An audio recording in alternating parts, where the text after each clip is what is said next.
What is it that you just saw? Is it some sort of a giant flower? Or maybe some insect? What is it? So aren't you curious to know what could it be? Many of you might maybe have seen. Okay. Then what could it be? There are too many things like these that we always wonder. What could there be beyond that? And especially when there are things that are forbidden for you to do. Okay. There are things that you are forbidden to do. You would want to know what exactly is so special about this particular thing or this particular action that I am forbidden to do. So what is it? What would you call it as? You would call this your curiosity. You want to know more and more, all right? You want to know what lies beyond, okay? As children, we tend to ask too many questions to the elders as to what is it and how does it happen and why does it happen and why is that person walking like that, or else why is that person's face so crooked, okay, or why that person is always angry, okay, why does he behave like that, come on. Okay, so we want to know everything, and it's not just about human behavior, it's not just about our surroundings that we want to know, it's about everything that exists around us, over us, okay, and everything that surrounds us.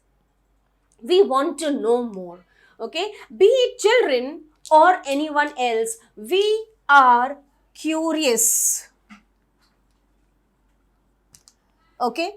We are absolutely curious. We want to know more and more and more, and therefore, again, this very curiosity, I would rather say, this very curiosity in human beings has led to too many inventions and discoveries. Now, when I'm talking about curiosity, I cannot forget the most curious person of all. He is Isaac Newton. Now you would wonder, why do I mention Isaac Newton over here? Now Newton even as a child, he was so curious. People used to say he's born with a chisel and a saw in his hand. Okay, because no matter what, he was curious in doing things like, as in, say for example, as a child, he used to live with his grandmother.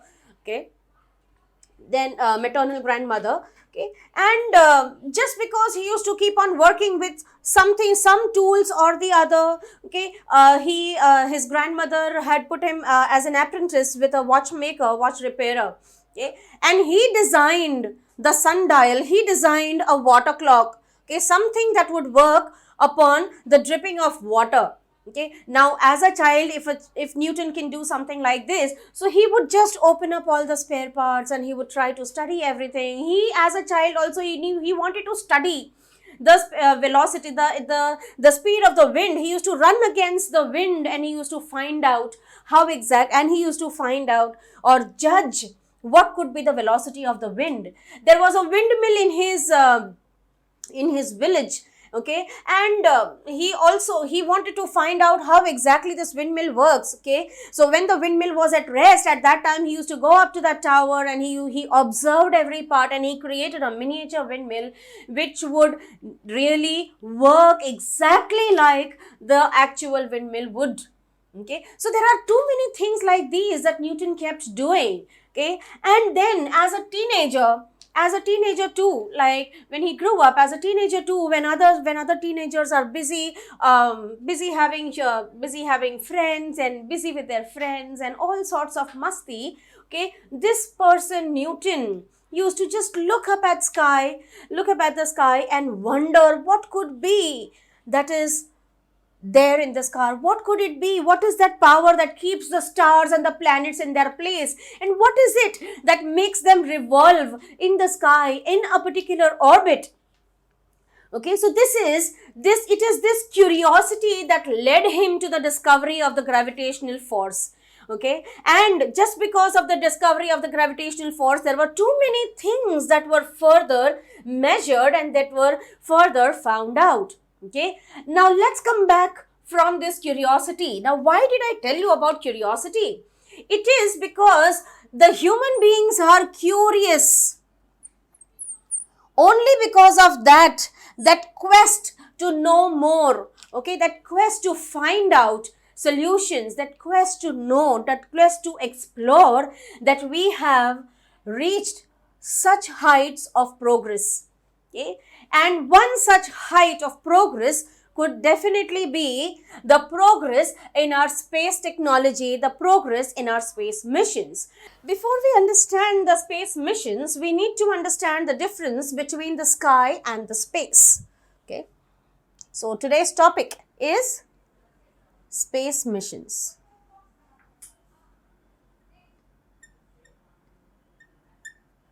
Space missions, okay, and we begin with knowing the difference between the sky and the space. Okay, so what is the sky? The sky is the region in which sunlight is scattered. Okay, sunlight is scattered in the Earth's atmosphere and it makes everything visible. So that is what we call sky. And what is the space? It is everything that lies beyond the sky. Okay, everything that lies beyond the sky. Now, if I say Mars, the planet Mars is in the sky because it is visible in the sky, right?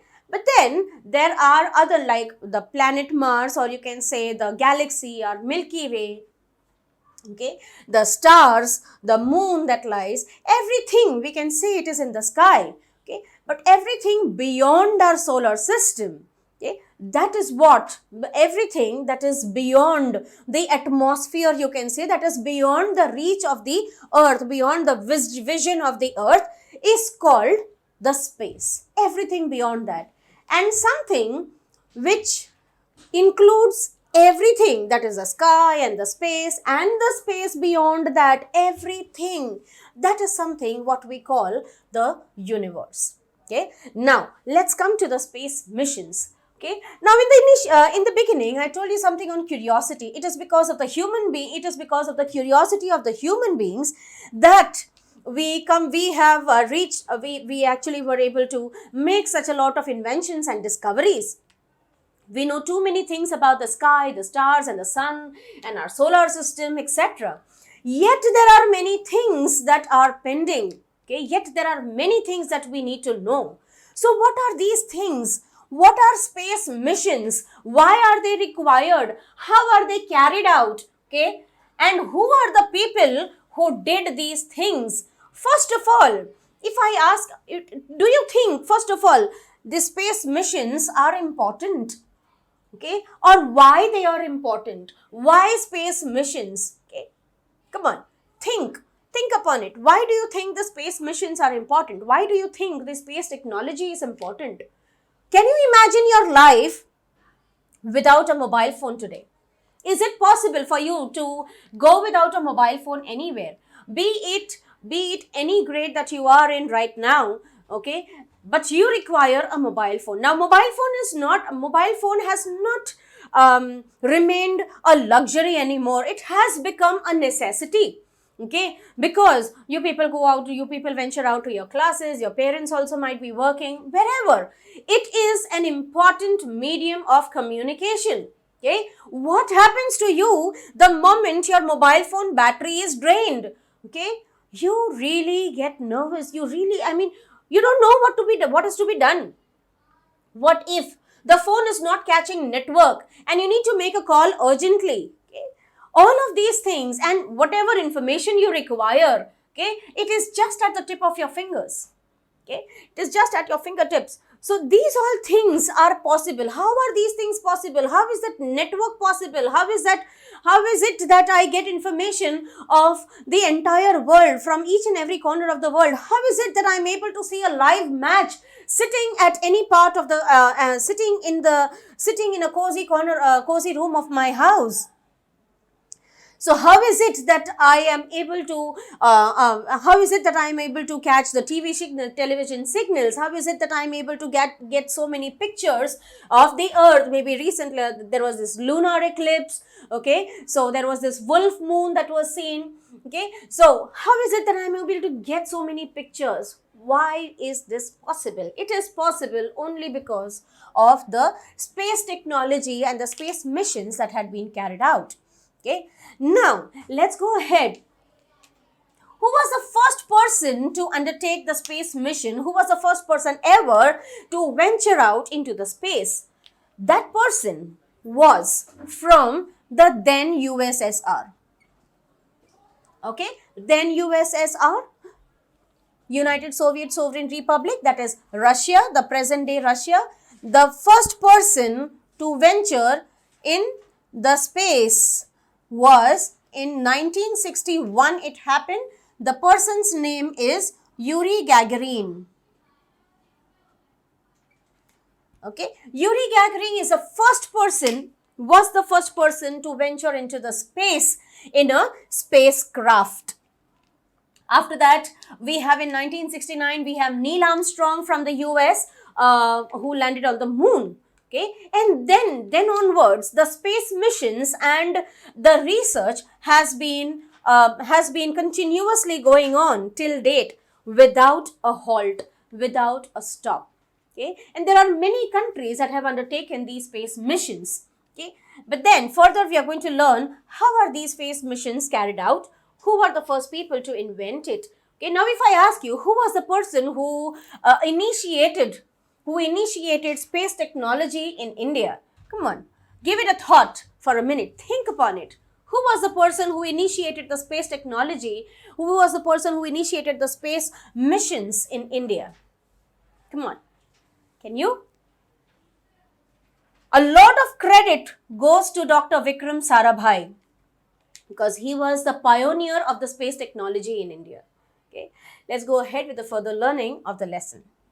So let us summarize the importance of the space missions. Why are space missions required, or why is space technology important? Okay, so let it need for space missions, or say space technology, rather you can use the word.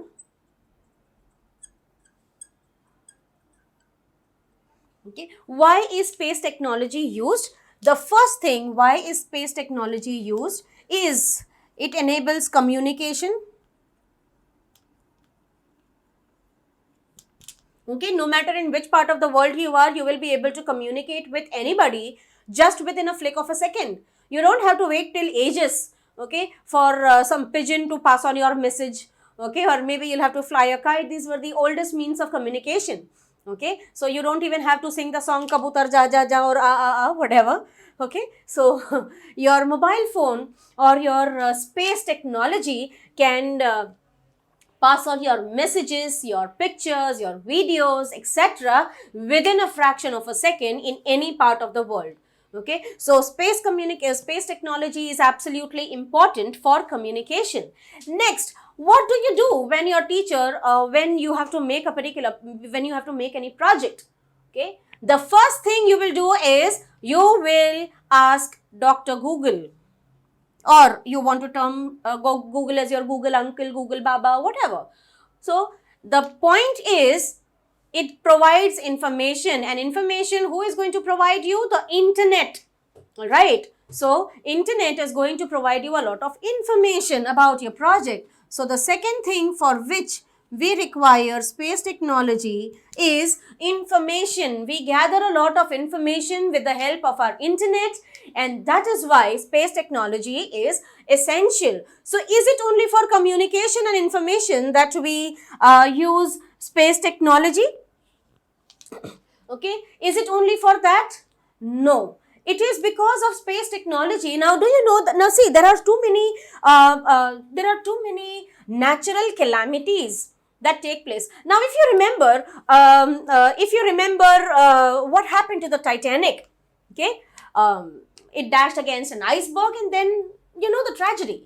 Okay, there are too many things like these that have happened in the past just because there was no information to the people as to know what dangers lie ahead.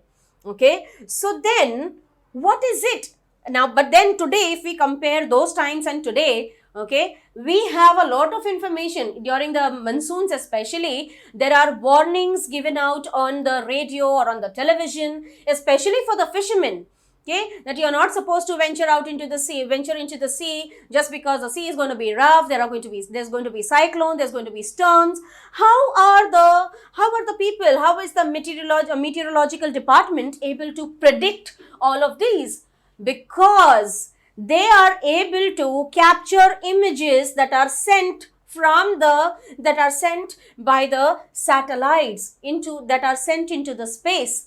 Okay, the images or this information is transmitted via artificial satellites that are sent into space, and they are revolving around our planet Earth. Okay, so then it also issues warnings.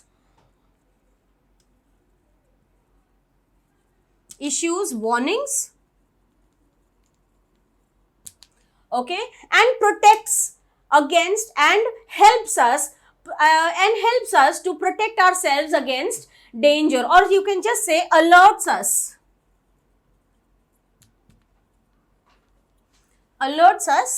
against natural calamities.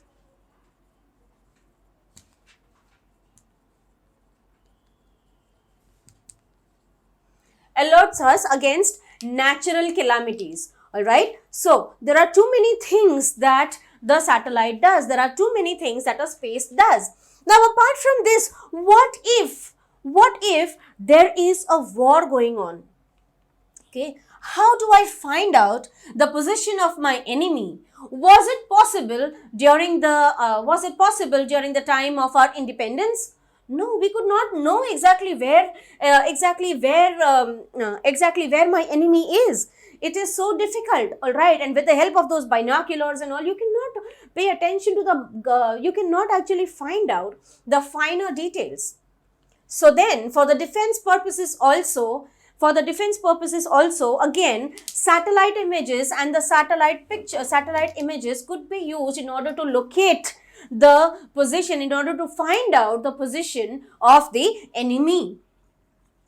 Okay, so I can also write down for defense purposes.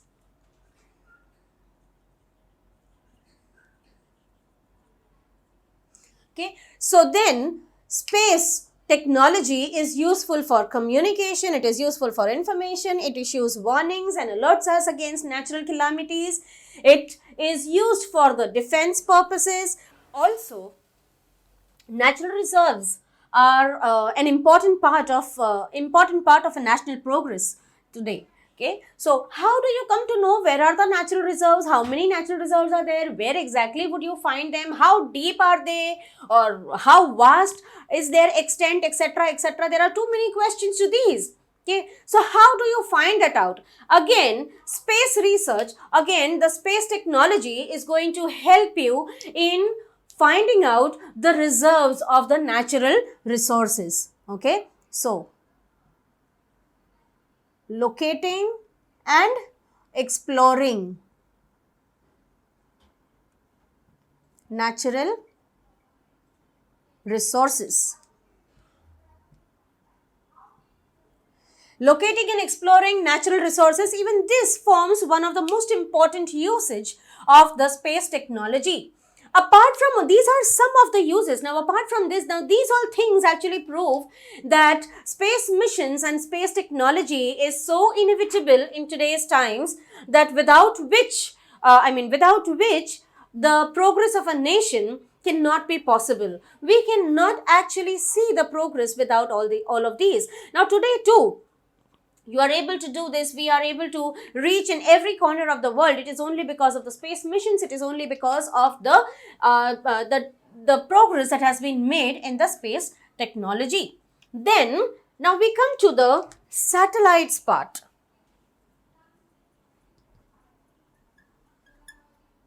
Satellites. What is a satellite? Come on. Okay, rather I would like to ask you, which is the satellite of the earth, the natural satellite of the earth? So there are two things. Satellites are natural or artificial. Okay, natural or artificial satellites. Okay, so natural satellites, obviously you cannot make it, you cannot create it. So earth has just one natural satellite, and that is the moon. Okay, the natural satellite of the earth is moon, correct? And then the artificial satellite is actually an astronomical object that is created especially to orbit the planet in order to take the required pictures, in order to take to send the required data continuously, okay, so that we can obtain more and more information about our planet. Okay, now about our planet, now there are too many things that there are actually innumerable things, I should not say too many, but I should rather say innumerable things that we have come to know with the help of artificial satellites. Okay, so satellites have to be placed over there. Now nobody can go, or people, it is not possible for a person to every now and then go and, okay fine, I can carry the satellite over my head and then put it over there. There has to be space launching, there has to be the satellite launching vehicles. Okay, so with the help of these kind of vehicles, satellite launchers, okay, the satellites are launched into the space at a specific gravity, at a specific height, and at a specific distance, depending upon the purpose of the satellite. Okay, the satellites, artificial satellites, are for different purposes. Like there are satellites especially for transmitting the radio waves, that is for information and communication technology. Then there are satellites especially to take the pictures of the various parts of the earth, okay, and give us the data about the various parts of the earth, etc. So there are various kinds of artificial satellites, and the type of artificial satellite depends upon its motive for which it has been sent, okay, into the space. Okay, how does the satellite work? Okay, now over there the satellite does not have any sort of continuous electricity or the charging point. Who is going to charge over there? Okay, so the greatest source of energy, which is the sun, that is used. Okay, so a satellite is basically fixed with the solar panels on both of these sides. Like you can see the wing-like things in the artificial satellite, that is where the solar panels are fitted. Okay, and the satellite utilizes the solar energy in order to revolve around the planet and carry out its activities. What is the